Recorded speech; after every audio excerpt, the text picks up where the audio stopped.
bien, bonjour à tous et bienvenue pour ce dernier numéro de l'année 2012 de l'émission de Web TV de la région Auvergne, le rendez-vous avec le président de la région, René Souchon. Nous sommes aujourd'hui en direct de la gare de Clermont-Ferrand et donc notre émission sera consacrée au transport express régional en particulier et aux enjeux du transport ferroviaire en Auvergne de manière plus générale. Autour de René Souchon, cinq invités. Notre hôte, le directeur régional de la SNCF, Monsieur Lyon. Merci à lui et à ses équipes de son accueil. Nous avons également Monsieur Salva, président de l'Association des usagers des transports d'Auvergne, et deux usagères également, Mademoiselle Marine Nicolas, qui est élève à l'école d'infirmière de Vichy, et Mademoiselle Sarah Amélal, qui est étudiante en biologie au campus des CESO. Vous utilisez d'ailleurs toutes les deux la carte jeune Nouveau Monde pour payer vos billets de train. Et puis enfin, nous avons Monsieur Beaulieu qui arrive de la Haute-Loire, peut-être par le train. Vous avez exercé les missions de directeur du syndicat mixte d'aménagement touristique du Haut-Allier. Et vous venez nous parler aujourd'hui notamment de la situation de la ligne Clermont-Marseille, plus connue sous le nom du Cévenol.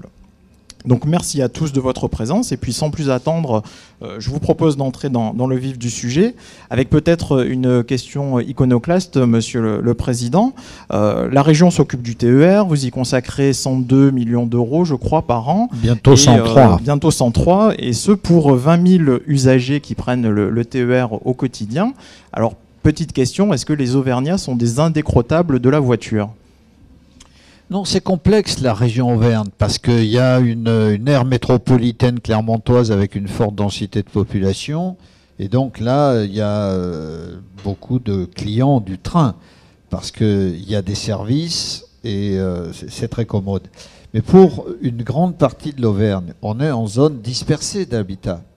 Et donc, il n'y a pas forcément le train au moment où vous en avez besoin. Le nombre de circulations quotidiennes est forcément limité. Et donc, ça facilite l'usage de la voiture, soit pour des liaisons, par exemple, du Puy-en-Velay, d'Aurillac, de Montluçon à Clermont, parce qu'on ne peut pas dire que le train soit extrêmement commode, soit pour des liaisons alternantes tous les jours pour venir au travail. Donc, c'est complexe la situation d'Auvergne. Ensuite, on avait quand même un réseau en très mauvais état, sur lequel il y a beaucoup de travaux qui sont faits depuis 2007. Cofinancé par la région, l'État et Réseau Ferré de France. On est en train de sortir la tête de l'eau. Et donc, à partir du moment où vous avez un réseau plus confortable et où les travaux sont finis, il y a une meilleure fiabilité du service. Alors, malheureusement, on n'a pas fini. Donc, il y a des travaux. Et en particulier sur cette gare de Clermont, où il va y avoir des travaux pendant pratiquement 2 ans. Elle va être entièrement refondue. C'est d'ailleurs des travaux qui dépassent les 17 millions d'euros. C'est très très important. Donc ça entraîne des suppressions de trains qui sont remplacés par d'autres services. C'est pas à moi d'en parler, c'est au directeur régional. Ça entraîne des perturbations. Et puis on a des travaux encore sur Brioude, le Puy, et puis il y en aura d'autres encore sur Gannat-Montluçon et bien d'autres lignes encore. Donc on n'est pas encore sorti de la difficulté. Oui, comme dit Monsieur le Président, très précisément, je crois que c'est des bonnes nouvelles.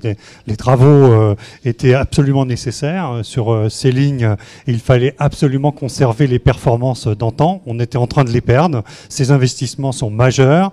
Il y a eu des gros travaux sur Clermont-Aurillac, il y a eu des gros travaux vers Brioude. Maintenant, dans 2013, ce sera vers Montluçon. Ce sera entre Montluçon et Clermont. C'est vrai que pour ceux qui empruntent les trains dans ce secteur, ce sera une période un petit peu difficile. Il y aura des moyens de substitution, bien entendu. Évidemment que nous ferons en sorte que chacun puisse prendre les transports en commun malgré tout.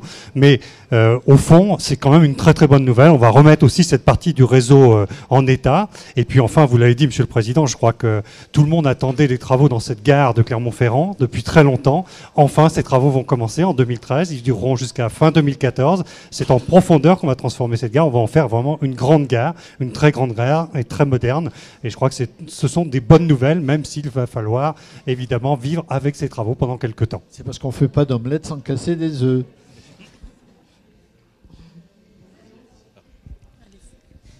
Oui, le TER, c'est le train du quotidien. C'est-à-dire que c'est le train des salariés, c'est le train également des étudiants, et pour un autre tiers, c'est le train des voyageurs occasionnels. Et le problème pour le TER, c'est qu'il apporte un certain confort, alors que des services de substitution n'offriront pas tout à fait le même confort et la même régularité. Le train est d'autre part, je dirais, fiable à beaucoup de points de vue. Et je crains, moi, que les services qui sont envisagés n'offrent pas suffisamment de place d'une part, et d'autre part, suffisamment de crédibilité aux yeux de la clientèle qui reviendra à la voiture. Pendant une période temporaire, je pense, parce qu'il y a quand même un problème économique. Donc passer à la voiture, ça veut dire que ça coûte beaucoup plus cher, beaucoup oui. Plus cher. Donc que pendant les travaux, parce que le service de substitution ne serait pas jugé de qualité, il est possible qu'on ait une perte de fréquentation.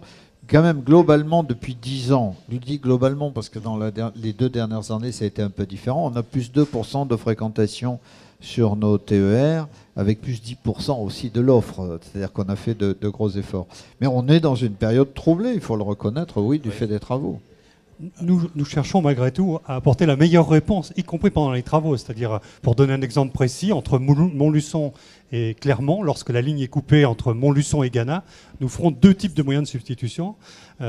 Des bus directs entre entre Montluçon et Gannat, et la correspondance à Gannat pour Clermont-Ferrand, et des bus qui desserviront l'ensemble des points qui sont habituellement desservis par les trains. Il y aura bien ces 2 moyens de substitution qui seront complémentaires et qui apporteront le moins mauvais service possible aux usagers pendant la période. Alors, on parle des usagers, mais peut-être on peut donner la parole aux usagères. En l'occurrence, vous utilisez le train avec votre carte jeune quasiment toutes les semaines, c'est bien oui, ça? C'est ça. Donc moi j'utilise donc le train donc toutes les semaines, donc qui me permet. Et pour en revenir à ce que disait donc Monsieur le Président, pour moi donc le train est plus avantageux et donc plus économique que la voiture pour mes déplacements. Oui, et ça vous coûte combien sur votre carte, là, le train? C'est l'abonnement que vous payez? C'est des trajets ponctuels? C'est quoi? Donc moi, c'est le train donc, sur la ligne Vichy-Issoire. Et donc avec en plus une carte de réduction, je paye 11,50 €. Pour faire le trajet de Vichy à Issoire, 11,50 €. Voilà. Bah avec la voiture, même avec la mobilette, vous n'y arriveriez pas. Voilà, et en plus en comptant donc, le péage, donc en faisant donc, Vichy-Issoire, qui est quand même donc, de 3,60 € à l'aller. Donc c'est plus avantageux. Et donc, ça vous coûte combien? Enfin, vous prélevez combien sur votre carte Jeune Nouveau Monde? Est-ce que vous payez avec la carte? Oui. Donc, je prélève donc 11,50 € pour mais chaque fois, vous payez voilà. ponctuellement vos trajets. D'accord. Voilà, c'est ça. Très bien. Et votre collègue? Alors, me concernant, j'habite en Savoie, donc je rentre qu'aux vacances, puisque j'ai 5 heures de trajet. Je paye mon billet 48 €, puisque j'ai une réduction grâce à la région Rhône-Alpes. Pour aller d'où à où vous payez 48? Donc de Clermont-Ferrand à Albertville. Albertville, 48 Tout à fait. €. Donc ben c'est là, vraiment très avantageux. Vélo, ça coûterait plus cher, quoi. Tout à fait, c'est vraiment très avantageux au niveau train. Et c'est encore plus un plaisir de le prendre quand on sait que c'est la région qui offre le trajet. Parce que c'est vraiment la carte Jeune Nouveau Monde qui m'a permis de rentrer chez moi plusieurs fois aux vacances. Et même de pouvoir me payer un billet de train pour aller à Lyon ou m'offrir un petit week-end. Donc merci l'Auvergne pour cette carte. On ne fait pas l'émission pour qu'on nous dise merci, mais enfin si on nous dit merci au passage, on prend. Parce que la SNCF, elle fait des progrès, mais il y a encore beaucoup à faire. Alors on se fait souvent gronder, pour employer un terme poli, hein, parce que le service n'est pas ceci, cela. Alors la région, il n'y peut rien. La région, elle passe une commande et la SNCF, elle fait, j'en suis sûr, du mieux qu'elle peut, avec les moyens qu'elle a, avec un réseau tel qu'il est, parfois des locomotives un peu fatiguées, c'est pas celle de la région, parce que nous, on a acheté du matériel neuf. On peut dire que 100% du matériel régional est du matériel neuf ou récent. Et encore, on vient de commander pour 2015 du 12 Régiolis, qui sont des rames de nouvelle génération, pour des coûts considérables. Donc voilà, aujourd'hui, il faudra peut-être expliquer pourquoi la SNCF a autant de difficultés, mais ça, monsieur le directeur le fera. Mais on voit que monsieur Beaulieu a envie de vous parler du Cévenol, sans doute. Oui, Président. Enfin, parler du Cévenol et en même temps aborder un autre volet de l'utilisation du train. qu'est l'utilisation touristique. Parce que je crois que évidemment, quand on parle de Clermont-Ferrand, on parle de dizaines, de centaines de milliers même d'usagers potentiels possibles. Nous, sur des territoires comme les nôtres, voilà, moi j'arrive de Langeac, une petite commune de 4000 habitants, on ne peut pas parler du même potentiel d'usagers. Et il n'empêche qu'aujourd'hui, nous sommes persuadés sur ce territoire qui a un projet grâce à la région d'ailleurs de création de parc naturel régional et sur lequel cette ligne des Cévennes va constituer une véritable colonne vertébrale, d'où merci à la région et merci à la SNCF d'avoir fait les travaux qui étaient nécessaires pour qu'elle continue à fonctionner, mais il en reste encore à faire. Mais enfin, moi je crois qu'il faut qu'on réfléchisse aussi sur ces territoires, de ne pas tout attendre ni de la région ni de la SNCF, mais que nous avons à réfléchir sur l'utilisation multi-usage de ces trains. En particulier, je le disais, voilà, j'ai été, je veux dire très modestement, le créateur du train touristique grâce à la complicité de la région et d'un partenariat très fort avec la SNCF. Aujourd'hui, c'est 12 000 passagers par an. Alors, vu de Clermont, c'est peut-être peu, mais pour nous, c'est vraiment quelque chose de très important. Et je voudrais profiter de l'occasion aussi, Président, simplement pour dire que avec l'association de préfiguration du parc naturel et la région, nous arrivons de Suisse, où nous avons pris une leçon en termes d'utilisation des trains, parce que là, tout à coup, la première réflexion que l'on nous a fait, on nous a dit, vous n'avez pas tout compris en France. En Suisse, c'est l'offre qui fait la demande. Et nous avons été reçus par un maire à 1000 mètres d'altitude d'une commune de 650 habitants, dans lequel il passait 20 trains par jour. Et il y avait du monde, mais beaucoup de monde à l'intérieur. Donc c'est évident que si prendre le train, c'est conditionné par un train qui passe éventuellement le matin, pas le week-end, et puis un train qui passe éventuellement le soir, et rien d'autre, on aura toujours des difficultés à trouver des clients. Lorsqu'il y aura une fréquentation beaucoup plus régulière, eh bien là, moi je suis sûr que le train reste la source de transport pour demain. Certainement, je le crois, notamment en zone urbaine, dense et périurbaine. C'est beaucoup plus difficile en zone à faible densité de population. Pourquoi nous réfléchissons, et c'est la commande aussi qu'on a passée à la SNCF, nous, régions, à adapter le transport avec une formule qui est celle que j'ai employée pour le très haut débit, mais qui vaut aussi pour le transport, c'est le bon moyen de transport au bon moment, au bon endroit. Donc ça va du transport à la demande qui n'est pas suffisamment développé dans nos zones rurales, faible densité de population, qui s'organise surtout en utilisant les moyens modernes de communication. La centrale de mobilité qu'on lance ici même dans 3 jours, je pense, devrait contribuer à nous permettre de développer le transport à la demande. Ça passe par des TER très fréquents lorsqu'il y a de la population, un peu moins lorsque forcément il n'y en a pas. Ça passe par les transports routiers, il ne faut pas avoir peur aussi de jouer cette complémentarité. Il faut que ce soit simplement de qualité, puis ça passe par les trains grande ligne et demain le train à grande vitesse.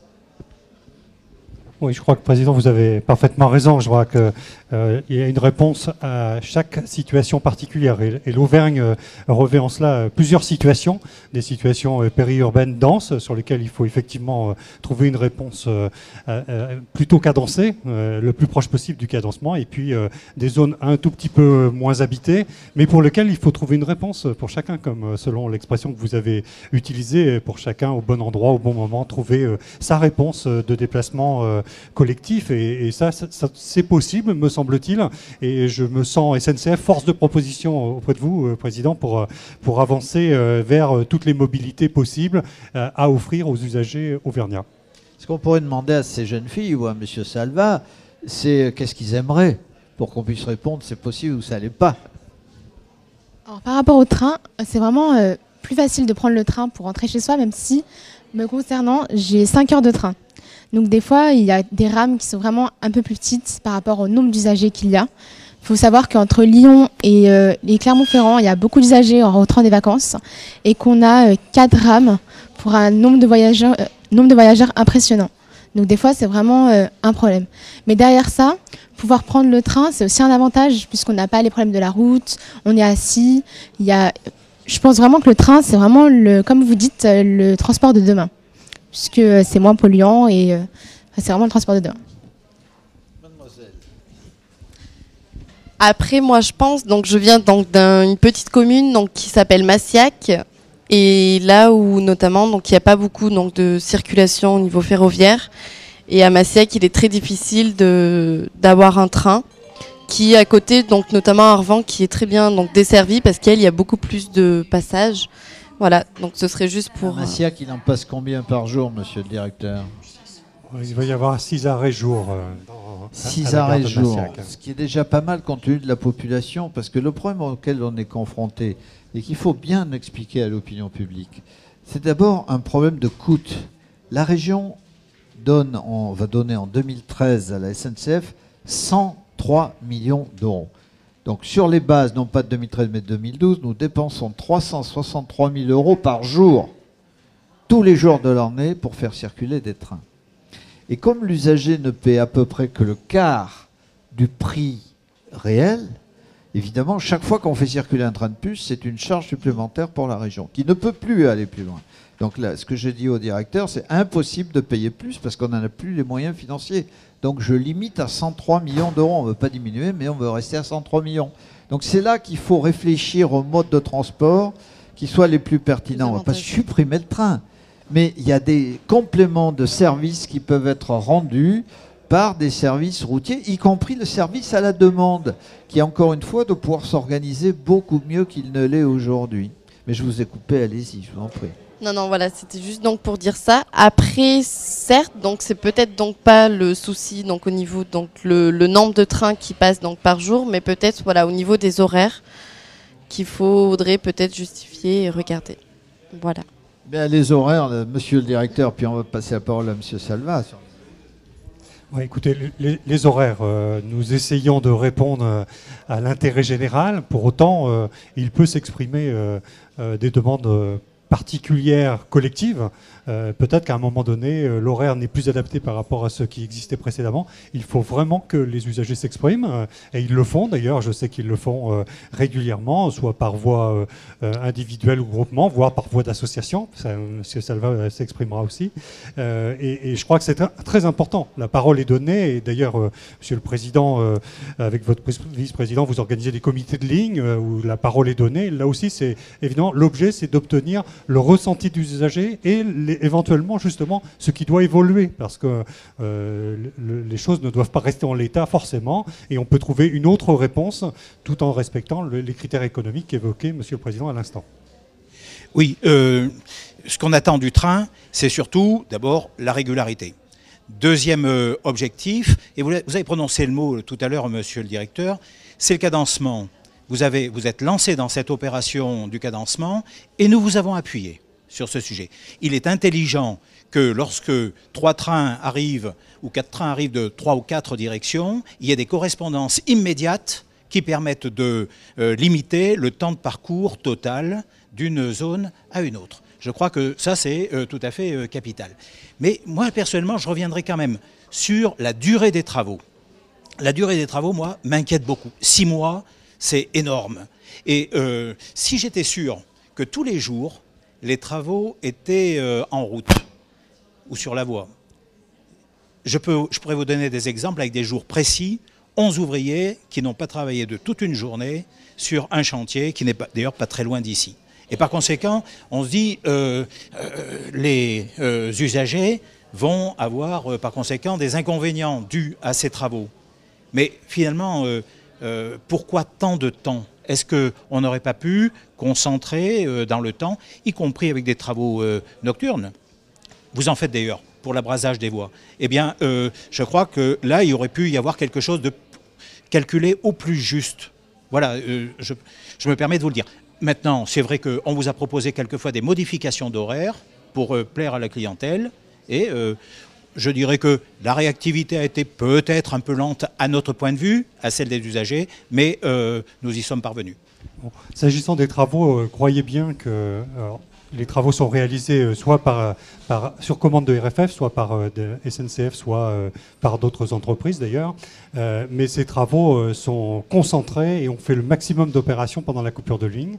Ça peut vous paraître long, mais par le passé, les travaux se réalisaient sur plusieurs années, avec des ralentissements à longueur de mois qu'il fallait subir quasi en permanence. D'autres choix sont faits aujourd'hui pour 2 raisons. Pour une raison d'abord économique, ça coûte beaucoup moins cher de désosser une voie et de ne pas être obligé à la reposer pour faire passer les trains, hein, pour faire passer quelques trains même à voie lente, même à vitesse lente, pardon. Donc ça coûte beaucoup moins cher de procéder ainsi et on peut laisser des échafaudages, des chantiers, une pelleteuse sur la voie, etc. pendant ces travaux, alors qu'autrefois on les enlevait et on les ramenait. Ça coûtait plus cher, c'était moins efficace. Je crois que ce qui est recherché aujourd'hui, c'est l'intérêt commun, l'intérêt général, c'est-à-dire ne pas gaspiller l'argent public. Et donc ces travaux sont réalisés par coupure et pendant la coupure, on fait le maximum, on fait tout, on fait la voie, les ouvrages d'art, on fait les ponts Eiffel de la ligne Clermont-Montluçon, hein, Montluçon-Ghana, on fait vraiment tous ces travaux. S'agissant de la qualité des trains pour qu'ils soient à l'heure, c'est aussi notre objectif. Hein. Croyez-moi, nous travaillons sur ce sujet et nous faisons tout pour qu'ils soient à l'heure. Et on a vécu en ce début d'année quelques difficultés techniques. On a eu malheureusement des accidents matériels. On a eu 7 automoteurs sur 62 qui étaient cassés simultanément. Plus de 10% de la flotte. On avait été obligé un peu de prendre des dispositions particulières et on n'a pas été très bon pendant quelques semaines. C'est vrai. Mais depuis, je vous assure, on est plutôt... Alors c'est toujours un chiffre moyen. Je sais que ça ne répond pas forcément à celui qui vit au quotidien, je suis d'accord. Mais quand même, la moyenne du TER en régularité à 5 minutes en Auvergne à 94%, qu'importe le chiffre, fait partie des très bonnes moyennes françaises. Donc on est sur une bonne voie. On a encore des progrès à faire, nous le savons. Nous avons des plans d'action que nous présentons d'ailleurs régulièrement au Conseil régional et nous avons l'ambition de faire encore mieux. Et il y a de bonnes raisons puisqu'on aura des bonnes voies, les infrastructures sont correctes. Monsieur le Président l'a dit tout à l'heure, on a du matériel neuf ou rénové et le plus ancien va être remplacé par du matériel neuf en 2015. Donc des bonnes voies, du bon matériel. Il y a des gares avec des investissements dans les gares. On va avoir des belles gares. On en a déjà des jolies. Ça va être complété. Et je pense qu'il ne reste plus que le service. Et ça, c'est vraiment notre boulot. Et avec les équipes, croyez-moi, d'arrache-pied, on veut vraiment améliorer notre service. Vraiment. Alors, mademoiselle avait quelque chose à dire, non? Non, plus. Mais moi, avant que Bob nous reprenne, je voudrais parler d'un autre train parce qu'il y a beaucoup de confusion dans l'esprit du public. Le train, c'est le train, pour eux. Donc, ils ne font pas la différence entre le TER, train express régional, et le TEOS qui fait Paris et qui est sous la responsabilité pleine et entière de l'État et dans lequel la région n'a rien à voir, même si on est là comme aiguillon. Et donc, comme il y a beaucoup de dysfonctionnements sur le Clermont-Paris, c'est pour des raisons que vous expliquerez, que je connais bien pour ma part, nous avons cette idée que le train, ça ne fonctionne pas. Alors que vous venez de démontrer le contraire pour le réseau express régional. C'est vrai qu'en dehors des travaux, sur le TER, ça marche pas si mal, même s'il y a encore des améliorations. Que par contre, sur le Clermont-Paris, on vit depuis 2 ans des dysfonctionnements permanents. Il ne se passe pas une semaine sans qu'il y ait 1 ou 2 annonces dans le journal disant que Clermont-Paris il a pris 3 heures de retard. Donc il faudrait nous expliquer un peu comment les choses vont s'améliorer, en précisant bien que ça n'a rien à voir avec la région. Oui, en effet, Président, les trains Clermont-Paris donc sont des trains d'équilibre du territoire, relèvent de cette convention qu'il y a entre l'État et la SNCF. La ligne Clermont-Paris fait partie des lignes considérées comme sensibles dans l'entreprise, voire même très sensibles, puisqu'elle a été qualifiée de sensible par notre président, par le président Pépi, il y a maintenant 18 mois. Et malgré tout, et malgré l'engagement des équipes, des acteurs, etc., nous n'avons pas réussi à remonter en performance cette ligne. Aussi, on est en train d'y développer une démarche qui a été utilisée il y a 3 ans pour le TGV Sud-Est, qui avait des grosses difficultés de mise en qualité. Et bien, cette démarche qui a été appliquée, qui s'appelle Impact, eh bien aujourd'hui nous l'utilisons pour Clermont-Paris et nous l'engageons maintenant. C'est une démarche qui vise à travailler au fond, vraiment au fond des choses, les causes racines, c'est-à-dire les sujets tels que l'infrastructure. On a une infrastructure vieillissante, par exemple entre Nevers et Caunes. On a des sujets de clôture, on a des sujets particuliers maintenant de gibier, etc. En clair, cette ligne, elle nous coûte à 50%, un peu plus de 50%, 54% pour des causes externes. Donc cette ligne est en travaux, on va très très vite l'améliorer et il y a le sujet autre que je n'ai pas encore évoqué qui est le sujet du matériel. Matériel qui fait appel à du TEOS, eh bien il a été décidé de rénover ce matériel pour que, en attendant que l'État éventuellement décide de moderniser par du matériel neuf. Du matériel TGV recyclé, la décision est prise par l'État. Donc ce matériel doit arriver au plus tard début 2015 en gare de Clermont. C'est ce qui m'a été dit par vos dirigeants au plus haut niveau. Donc, Président, OK pour cet élément. Ce que je voulais dire, c'est qu'en attendant ces décisions et ces choses-là, SNCF a décidé d'engager 16 millions d'euros de rénovation des voitures qui roulent entre Paris et Clermont. Les premières voitures, on les a vues il y a moins de 10 jours dans cette gare. Et les voitures suivantes, la deuxième rame va arriver en janvier. Et au fur et à mesure, nous aurons des rames. Dans le même temps, nous nous occupons des locomotives. Là aussi, on a des plus belles locomotives de l'entreprise, des très belles 26 000 électriques. Elles sont réputées dans l'entreprise, sauf qu'elles ont 20 ans. Elles ont 20 ans et à 20 ans, le matériel doit faire l'objet d'une régénération, changer le moteur, etc., etc. Ceci est engagé. Il nous en faut une trentaine de locomotives pour tenir la ligne. Et puis il y en aura 8 à la fin de l'année qui auront leur moteur refait. Donc on va vers du matériel bon état avec des infrastructures, donc, comme on le disait, en chantier au fur et à mesure. RFF a bien planifié son chantier. Cette ligne va s'améliorer, ça ne fait aucun doute. Mais il reste des mesures à prendre. Monsieur Beaulieu. Juste une précision. Je reviens un tout petit peu sur la ligne des Cévennes. D'abord pour une petite remarque et ensuite pour une question à notre directeur régional. La ligne des Cévennes, je voudrais rappeler que c'est le plus court chemin entre Paris et la Méditerranée. Je crois qu'il ne faut pas qu'on l'oublie. On ne sait pas ce qui peut se passer. On ne sait pas ce qui peut se passer sur Paris, Lyon, Marseille, la saturation qu'il peut y avoir, les problèmes qu'il peut y avoir. Donc on reste une ligne de substitution qui demain peut prendre toute son importance. Il faut surtout ne pas le perdre de vue. Voilà. Donc là, tout à l'heure, M. Salva, vous avez fait quelques réflexions au niveau des travaux. Moi, personnellement, je ne veux pas râler pour le plaisir de râler, mais j'ai eu le sentiment, et c'est pour ça que ça m'amènera à vous poser une question, j'ai eu le sentiment que ces travaux avaient été programmés très tardivement. C'est-à-dire que pendant des années, je me demande si la SNCF n'avait pas... Non, c'est TER, c'est RFF, pardon. Mais je me demande s'il n'y avait pas quelque part une volonté d'oubli un petit peu de cette ligne, et puis que brutalement, on s'est rendu compte qu'il y avait une mobilisation d'abord des élus localement, il y avait une volonté du territoire de continuer à la faire exister, de trouver des solutions, parce qu'il faut qu'on arrête de dire on veut des trains s'il n'y a personne à l'intérieur. Il faut qu'on se batte pour qu'il y ait du monde à l'intérieur, c'est pour ça que tout à l'heure que je parlais du multi-usage. Mais maintenant que ces travaux ont eu lieu, même s'ils ne sont pas tous encore terminés, ma question au directeur régional, c'est on va continuer à faire des travaux régulièrement pour ne plus avoir à vivre ce que l'on a vécu ces derniers temps. Ça veut dire que est-ce qu'on va suivre ces lignes de façon régulière pour éviter de tomber dans des travaux catastrophiques à un moment donné? Je pense que sur le plan ferroviaire, la réponse est assez simple. Les priorités actuellement du système ferroviaire, c'est de s'occuper du réseau classique. L'État, RFF ont démontré, ils investissent 13 milliards d'euros d'ici à 2015 sur le réseau classique et ils s'occupent vraiment du réseau classique. S'agissant du train que vous évoquez, le Cévenol en particulier, je crois que l'État a été très clair. Elle a considéré que c'était un train d'équilibre du territoire. Et ce train d'équilibre du territoire, il est dans une convention. Donc il n'y a aucune raison qu'il y ait un problème par rapport à ce train. Maintenant, il faut le faire rouler, il faut des voyageurs dedans. Et donc il faut éviter maintenant l'utilisation touristique aussi, qu'évoquait Bob Beaulieu, qui est un élément très important. Ça veut dire aussi que localement, il faut que les élus s'emparent du potentiel de ce train en disant on développe des produits touristiques.